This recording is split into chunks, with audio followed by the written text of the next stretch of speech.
레드벨벳 웬디가 SBS 가요대전 리허설 도중 추락사고를 당해 중상을 당했다.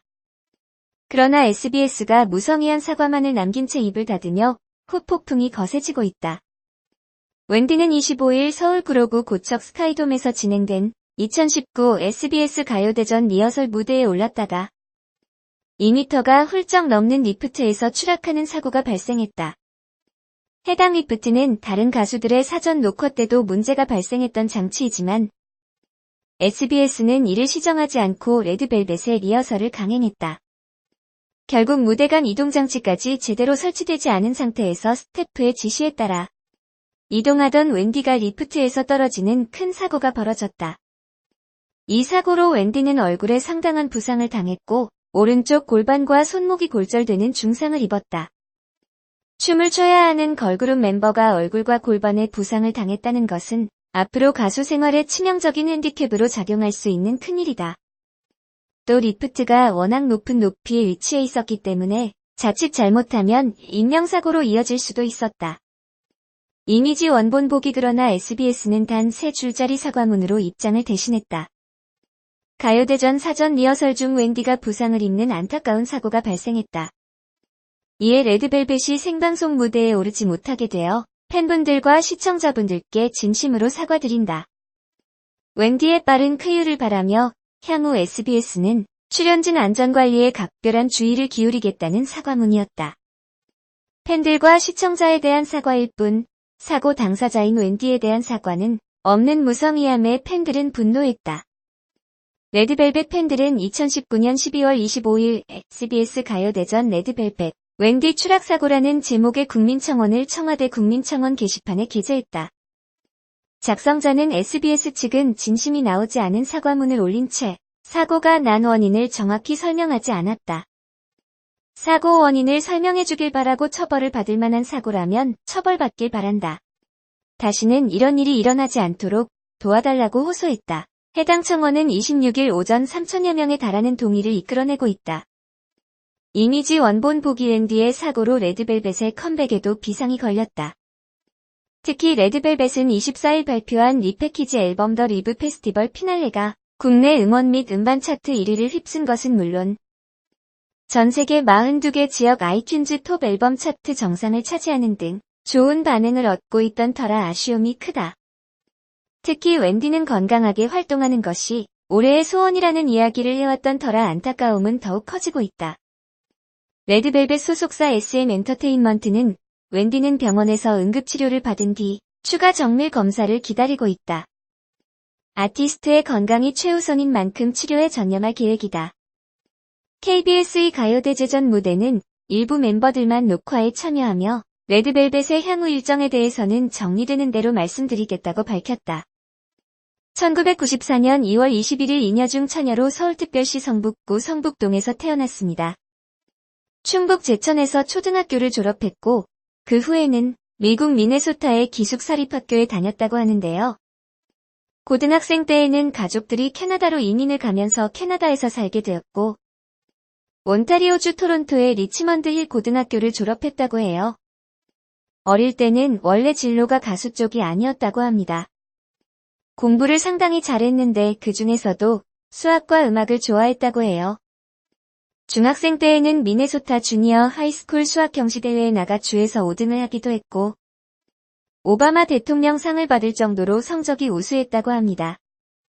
미국은 한국과는 다르게 자신이 수강할 과목을 선택할 수 있는데 선택한 과목들도 대체로 어려운 과목들임에도 불구하고 매 학기 학점 3.85 이상인 우수학생으로 뽑혔답니다. 이에 학교 명예의 전당에도 이름을 올렸으니 정말 대단한 것 같습니다. 하지만 공부는 그저 즐겁게 했을 뿐이라고 했다가 다른 멤버들에게 질타를 받기도 했는데요. 공부도 공부지만 어려서부터 가창력이 뛰어나서 7, 8학년에는 연속으로 코럴 어워드를 수상하기도 했습니다. 고등학교 재학 당시에는 학교 합창단의 메인 소프라노로서 가끔 솔로 파트를 담당했고 2년 연속 올해의 보컬상과 뮤지션상을 수상하기도 했다고 해요. 또한 콘서트 밴드를 하며 윈드 앙상블 상을 수상했고 뮤지컬이나 연극 공연에 출연해 주연을 맡았으며 축구, 골프팀에서도 주요 선수로 활동했다니 정말 못하는 게 없는 웬디인 것 같습니다.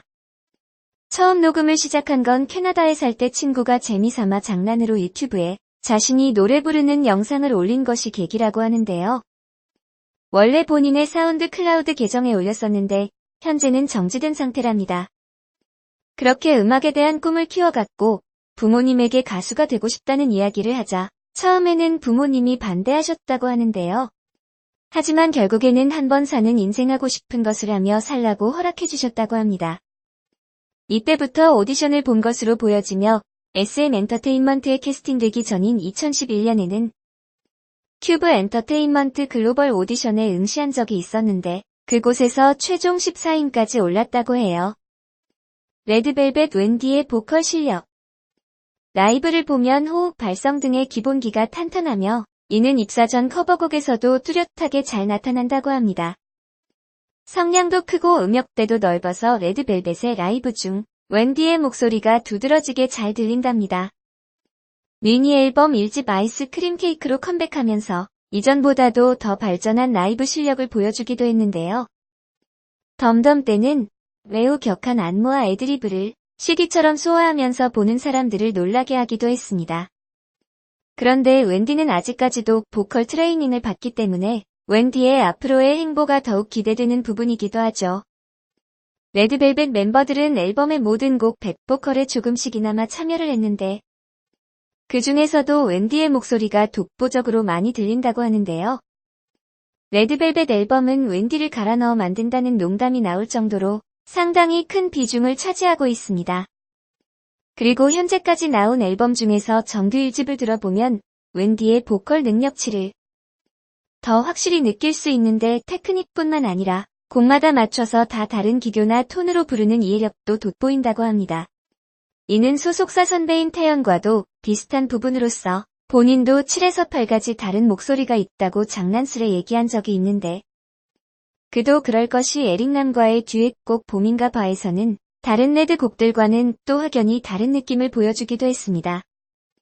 벨벳 느낌의 곡들에서도 보컬이 매우 두드러지는 걸로 보아 상당히 다양한 장르를 자유자재로 소화할 수 있는 실력을 소유하고 있음을 알 수 있습니다.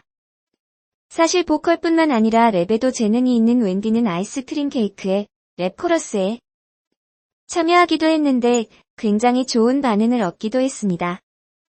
파트를 바꿔 부르기에서도 조이 파트 랩을 했는데 혼자 쇼미더머니를 찍느냐는 반응까지 얻었으니 얼마만큼의 랩 실력인지 가늠이 될 것 같습니다. 동영상에 나온 바와 같이 타 스케줄로 인해 아이린이 행사에 참석이 불가능했을 때에는 웬디가 덤덤의 랩 파트를 대신하기도 했는데요. 또한 덤덤에서 랩 파트의 백그라운드 역시 웬디가 쌓았으니 정말 믿고 보는 웬디네요. 이렇게 보컬 실력뿐만 아니라 랩에서도 재능을 보이는 건 탁월한 리듬감과 발음이나 발성 등에 따른 결과물로 보여진다고 합니다.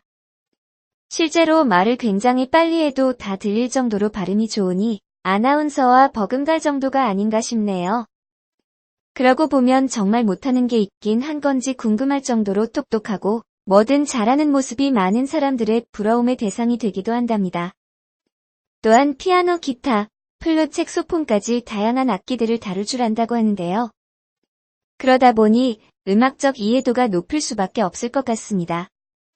데뷔 전부터 혼자 녹음도 하고 컴퓨터로 음원을 편집하기도 했기 때문에 데뷔 후 녹음할 때도 큰 도움이 되었을 것으로 보여지고요. 레드벨벳 웬디의 요리 실력과 아육대. 웬디는 요리를 굉장히 잘한다고 하는데요.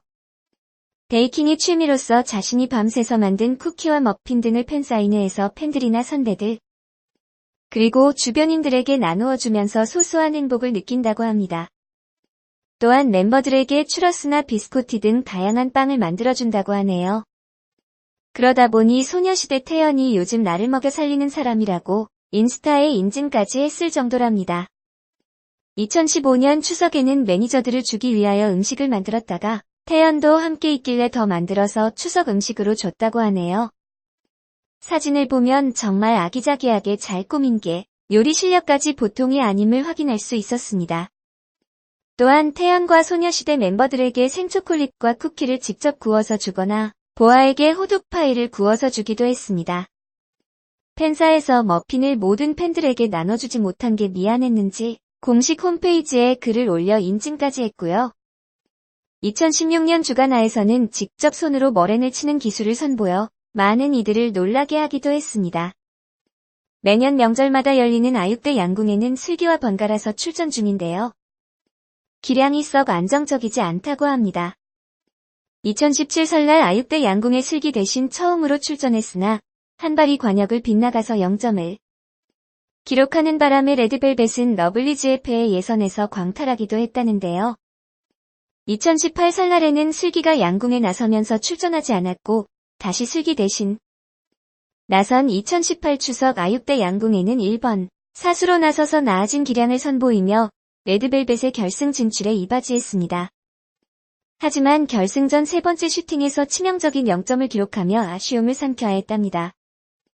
2016 설날 아육대 은메달 이후 2년 만에 양궁 결승전에 진출하며 첫 아육대 금메달을 노린 레드벨벳은 결국 9구단의 17점 차로 충격적인 패배를 당하며 또 다시 양궁 은메달에 그치고 말았는데요. 처음으로 아일린 없이 나선 2019 설날 아육대에서는 나쁘지는 않았으나 이번에는 슬기가 0점을 맞는 바람에 레드벨벳은 트와이스의 패에 예선에서 떨어지고 말았답니다.